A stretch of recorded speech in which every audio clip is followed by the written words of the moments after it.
हेमा यादव जी। राधे राधे महाराज। राधे राधे महाराज जी। महाराज जी, मैं आपके जैसा सुंदर और शांत बनना चाहती हूँ। इसके लिए क्या नाम जप करूँ, कितना करूँ? अब ये तो हम कैसे बतावें भगवान। वैसे हमारे भगवान की सृष्टि में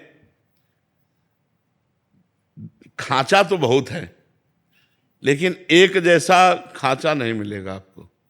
देख लो, मतलब इतने लोगों में देखो, आंख के नीचे नाक और नाक के नीचे मुंह सबके है, लेकिन सब अलग अलग पहचाने जा रहे हैं यार। कितने लोग हैं, सबकी अलग पहचान है, सबकी अलग फिंगरप्रिंट है, नहीं है? देखो भगवान का चमत्कार, देखो उनका खांचा देखो। तो यार प्रेमानंद जैसा खांचा तो प्रेमानंद खांचा खांचा है, खांचा है।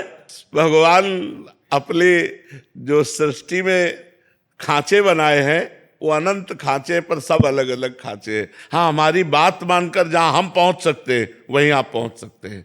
वो राधा राधा नाम जप करो, अच्छे आचरण करो, भगवान को समर्पित भोजन करो, पवित्र भाव से रहो, तो भगवान कृपा करेंगे, अपने नाम धाम लीला प्रभाव को प्रकाशित कर देंगे।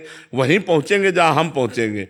एकमात्र भगवान का आश्रय, अपबल तपबल और बाहुबल चौथो बल है दाम, सूर किशोर कृपाते सब बल हारे को हरि नाम। एकदम पूर्ण समर्पण भगवान को, वो उन्हीं की कृपा से होता। महाराज जी, आपको कभी साधन का ऐसा रहा, अहम रहा? जब हम ब्रह्मचर्य से संन्यास मार्ग में गए तो अब हम कृपा शब्द का परिचय नहीं था, साधना का ही परिचय था।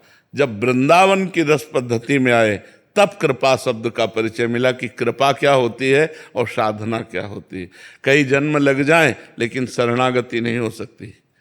शरणागति तभी होती है जब सब बल शांत हो जाता है, अपने को निर्बल बिल्कुल समझ लिया जाता है, तब भगवान की हृदय से शरणागति होती है। और जहाँ कनेक्शन मिला तो सुनेरी मैंने निर्बल के बल राम, फिर महाबल उसका भगवान साथ देने लगते हैं। और जिसके साथी भगवान है उसका मंगल भवन अमंगल हारी, हर समय मंगल ही मंगल बना रहता है, आनंद ही आनंद बना रहता है। महाराज जी, साधन तो जिसके अंदर अहम है वो भी कर रहा है, जिसके अंदर नहीं है वो भी है, बट दोनों के आंतरिक स्थिति में क्या फर्क होगा महाराज जी? आंतरिक स्थिति में वो विकारों में फंसेगा और वो निर्विकार होता चला जाएगा, क्योंकि अहंकार में ही सारे विकार हैं, अहम में ही सारे विकार हैं।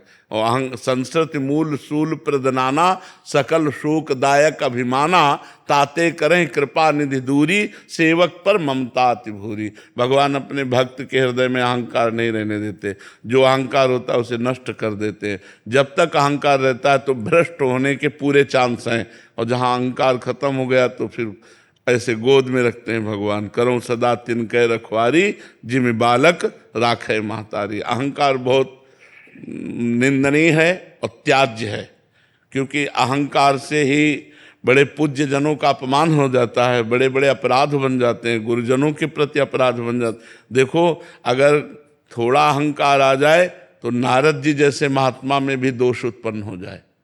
इतने बड़े महात्मा नारद जी को हम आ गया कि काम भी जई, तो भगवान शंकर पर दोष दर्शन कर लिया, हरि के पास जाकर अहंकार भरी बात की, और फिर ब्याह का चक्कर आया और हरि को भी साप दे दिया ले। कितनी बड़ी विचित्र लीला हुई कि इतने बड़े अवतारी महात्मा को भी अहंकार ने नचनी नाच नचा दिया।